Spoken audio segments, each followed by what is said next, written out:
자, 여러분 안녕하세요. 좋은 주식 팁입니다. 오늘은 한 종목만 신청을 해주셔서 제가 이제 한 종목만 로보티즈 하나만 말씀을 드리려고 하는데요. 자, 지금 일부러 그 시장 분위기 시황 정리를 먼저 올려드렸습니다. 지금 아마 좀 일찍 먼저 보셨을 수도 있는데 많은 분들이 실수하는 것 중에 하나가 시장 분위기를 읽지 않고 시황 전체를 읽으려고 하지 않고 종목으로만 접근하는 경우가 많다는 겁니다. 지금은 시장이 왜 이렇게 됐지? 왜 이렇게 100종목 오르고 700종목 빠지고 300종목 오르고 1400종목 빠지고 왜 이랬지? 왜 이렇게 됐지? 이걸 이해해야죠. 지금은 시장 전체적으로 그냥 증시에서 돈이 훅 증발하는 시기가 올 거라는 두려움 때문이에요. 금리 때문인데 금리가 어떻게 될지 이제 1월 28일 날 미국에 1월 26일인가요? 1월 28일인가요? 예. 미국에 이제 금리 결정이 있는데 여기서 동결 그리고 점도표가 조금 더 그 매파적으로 좀 이동할 가능성 이런 것들이 이제 막 제기되고 있어요. 미국에서.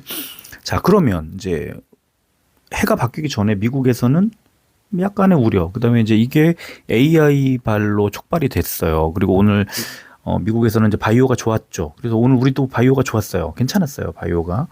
그 대신에 미국이 엄청 빠진 게 양자 컴퓨터, AI, 반도체, 그다음에 로봇 이런 이 네 개 종목은요. 네 개 업종은 미국에서 폭락했습니다. 그래서 그런 영향이 미국에서는 그 기술주들 지금 완전히 눌리고 있거든요. 그러면 지금 시장 분위기는 우리도 완전 눌린다고 생각을 해야 되고 그냥 오늘도 눌렸으니까 팔고 내일도 눌리면 팔고 그저께 눌렸으면 팔았어야 되고 이런 거죠. 비중을 계속해서 줄여나가야 되는 또는 좀 예지력이 있는 분이라면 이거 분위기 안 좋네 하고 다 팔고 지금 완전히 바뀔 때까지는 참고 기다려야지. 자, 이게 지금 시장에서 필요한 그런 투자 태도가 아닐까 싶습니다. 그러니까 지금은요, 로보티즈가 잘 갈까 말까 이게 문제가 아니고요. 로봇 업종이 지금 전반적으로 확 지금 가라앉고 있고 두려움에 빠져 있다는 뜻이고요. 로봇 업종뿐만 아니라 로봇처럼 양자 컴퓨터 같은 AI 같은 이제 미래 가치가 막 선반영돼 갖고 올랐던 애들이 다 빠지는 거예요. 이게 지금 시장의 핵심 포인트거든요. 그러면 지금 로보티즈가 어떻다 저떻다라고 말하는 것이 물론 로보티즈가 어느 정도까지 빠질까? 저 오늘 로보티즈 엄청 팔았다가 그 11선 부근에서 이제 매수를 했거든요. 이제 처음에 5일선 부근에서 매수했다가 더 빠지는 거, 5일선 무너지는 거 보고 다시 팔았다가 11선 부근에서 다시 재매수. 자, 왜 그랬을까? 5일선에 일단 1차 지지선이라고 생각했는데 빠졌죠. 그리고 11선이 1차, 2차 지지선이라고 생각하니까 샀어요. 지금 이제 다시 많이 그 매도한 양보다는 그러니까 다 채우지는 않았지만 일단은 좀 많이 줄였지만 재매수를 해놓은 상태다. 로보티즈 오늘 저도. 자, 지금 이제 먼저 하나 보여드리겠습니다. 아이로봇이라고 하는 최근에 미국에 아이로봇, 뭐 서브로보틱스, 뭐 한 몇 종목 있어요. 한 7, 8종목이 있는데 제가 그 두 종목만 먼저 좀 일봉을 보여드릴게요. 아이로봇입니다. 자, 제가 노란색 동그라미인데 보세요. 어제, 그러니까 오늘 새벽에 72% 폭락했어요. 저 위에, 저 아래쪽으로 내려와 있죠. 주요 이동 평균선이 아니고요. 뭐 매물대 뭐 이런 거 다 깼어요. 그냥 다 깨고 내려왔고 오늘도 지금 3% 넘게 지금 장전 시간외가 빠지고 있다는 거예요. 음봉이 만들어지고 있다는 거예요. 자, 서브로보틱스 볼게요. 최근에 계속 빠지고 있어요. 이틀 빠졌고 오늘도 지금 빠지고 있어요. 그러면서 지금 주요 이평선 중요한 21선이 오늘 깨질 가능성이 높아졌어요. 지금 장전 시간외가 그렇게 가리키고 있어요. 로봇은 추세가 완전히 무너져 버렸어요. 미국에서. 어제 오늘 사이에. 그럼 우리는 어떻게 됐을까? 오늘 이제 비로소 좀 많이 빠진 건데요. 내일 오늘보다 더 빠질 수도 있고 오늘만큼 빠질 수도 있을 것 같아요. 아직 모르지만 그게 이제 핵심이고요. 자, 수급을 볼게요. 외국인들이 엄청 던졌죠. 16만 주 넘게 매도했던 적이 있었나요? 없었어요. 최근 한 달 사이에 가장 많은 매도를 했습니다. 외국인이 그냥 걷잡을 수 없이 판 거예요. 왜? 미국에서 팔았던 것처럼 오늘 국내에서도 그렇게 판 거고 대장주 로보티즈 같은 종목들을 막 던진 거죠. 최근에 19만 원대까지 밀렸던 종목이 30만 원이 넘었으니까 한 3주 사이에 많이 수익이 났죠. 팔만 하죠. 네. 그거를 연기금이 이제 좀 버텨줬어요.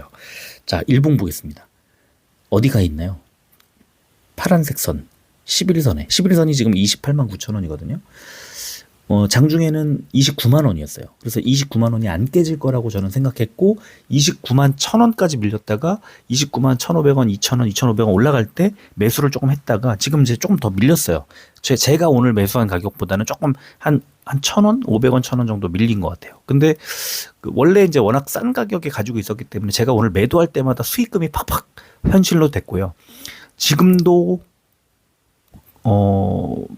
평단가는 뭐 당연히 저 아래쪽에 있어서 아직은 뭐 많이 수익이 나고 있는 중입니다. 왜냐면 15만 5천 원대에 유상증자 받은 물량이랑 이런 것들이 이제 있으니까. 그리고 그 또 한 가지는 제가 이제 지금 신청해 주신 회원님이 트리온스 회원이 아니다 보니까 저하고 텔레그램으로 묶여 있지 않아서 제가 장중에 말씀드리는 것들을 듣지 못하고 지금 종목 신청을 이렇게 해서 이런 방송으로만 이제 들으실 수밖에 없는데 올해 로보티즈 가지고 어마어마한 수익을 냈어요. 로봇 깜짝 놀랐어요. 한번 매수할 때마다 막 100%, 50%씩 수익을 내면서 한 6번 정도 매매를 해가지고 근데 이제 최근에는 로보티즈의 물량을 다 정리했었어요.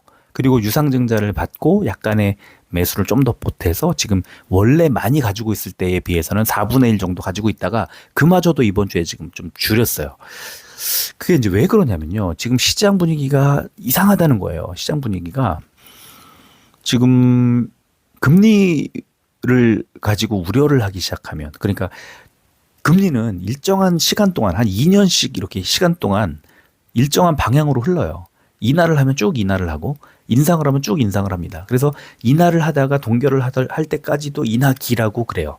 인상이 나오기 전까지는. 근데 지금 제가 2020년, 21년도 이때 무렵하고 자꾸 비교해서 말씀을 드리는데 이거를 한번 설명을 또 해드리고 싶은데 그렇게 하기가 좀 쉽지 않으니까 2020년도 우리 코스피와 그다음에 21년도 코스피 지수, 그다음에 미국의 금리 금리 변동, 그다음에 2020년에 코로나 때 물가 이런 것들을 비교해서 봐야 돼요. 비교해서 봐야 되는데 지금은 이제 어떤 상황이냐면 약간 반대되는 상황이거든요.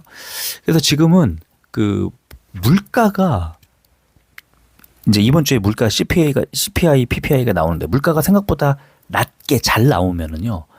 이대로 그냥 금리를 조금 더 올려도 괜찮겠네, 버틸만 하네 이럴 거고요. 물가가 생각보다 높게 나오면 아직은 금리 인상하면 안 되겠구나 할 거예요. 이게 굉장히 아이러니해요. 물가가 높게 나오면 시장의 컨트롤이 잘못됐다는 뜻인데 물가가 잘 나오면 금리를 생각보다 금방 인상할 수도 있겠다. 체력이 빠르게 회복되고 있구나. 이게 놀라운 아이러니인데 이게 이제 우려하는 지점이기도 해요. 미국에서. 그래서 지금 우리는요. 한국 증시는 왜 먼저 이렇게 빠질까? 미국보다. 왜냐하면요. 미국은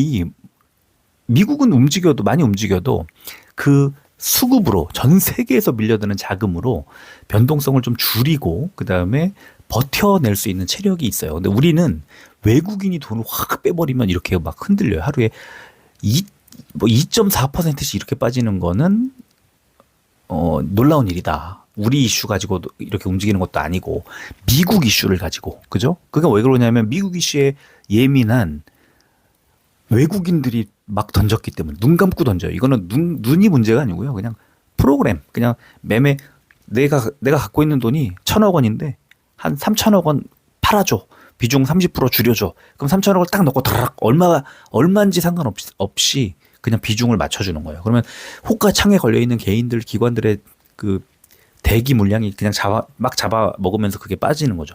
그게 이제 외국인들의 프로그래밍 매매인데 그런 경우가 상당히 많고요. 오늘 같은 경우에 종목들 대부분에서 그런 걸 경험하실 수 있었을 텐데 로보티즈도 역시 마찬가지였을 겁니다. 그리고 지금 오늘 밤에 미국 증시가 어떻게 움직일지는 장담할 수는 없겠지만 하루 정도는 추가 하락이 나올 수 있고요.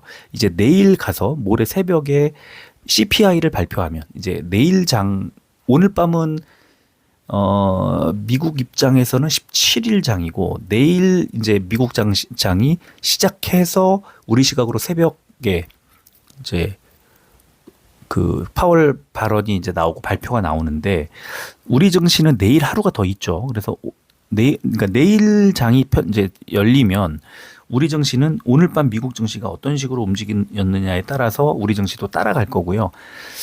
오늘 좀 많이 뺐기 때문에 횡보하거나 보합으로 움직일 수도 있겠지만 약간의 추세의 하락이 더 나올 수 있을 것 같기도 하고 그렇습니다. 그래서 이제 전적으로 이번 주에 미국 CPI, PPI를 보고 이런 로봇, 뭐 양자컴 AI, 반도체 뭐 이런 애들은 좀 보고 나서 투자 여부를 결정하는 것이 현명하지 않을까 싶고 일단 11선에까지 밀려 내려왔기 때문에 이 11선을 지켜주면 다행인데 지키지 못하면 추가 하락이 나올 가능성이 높고 그 미국 뭐 흐름으로 대충 예측할 수는 있을 것 같기는 합니다. 그런데 이제 어쨌든 그 지금 현재 11선에서 만약에 추가로 더 밀리게 되면 그 다음은 21선은 25만 원대니까 너무 멀고요. 매물대가 하나 밑에 있습니다. 28만 원 정도의 매물대가 있어요. 28만 2천 원 정도에.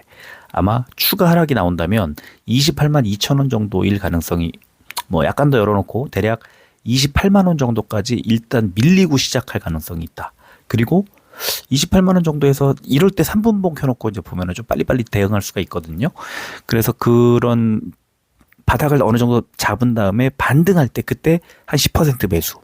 그다음에 다시 밀리면 뭐 팔든가 지켜보다가 재차 올라갈 때 3분봉도 똑같아요. 이 이동평균 이런 것들을 이제 보면서 대응할 수가 있는데요. 오늘 같으면은 29만 6천 원 부근에서 6천 원, 7천 원 부근에서 긴 매물대가 저항선이 형성돼 있어요. 3분봉 켜놓고 보시면. 그래서 그런 자리들이 좀 우려되고요. 이게 제가 볼 때 28만 원대까지 밀리고 나면 다시 반등할 때는 이제 29만 원 돌파가 또 쉽지 않은 상황이 될 거다. 그러니까 29만 원이 일단 지켜져야 되고 두 번째는 28만 원이 지켜져야 되고 이런 상황이라고 보시면 될 것 같습니다.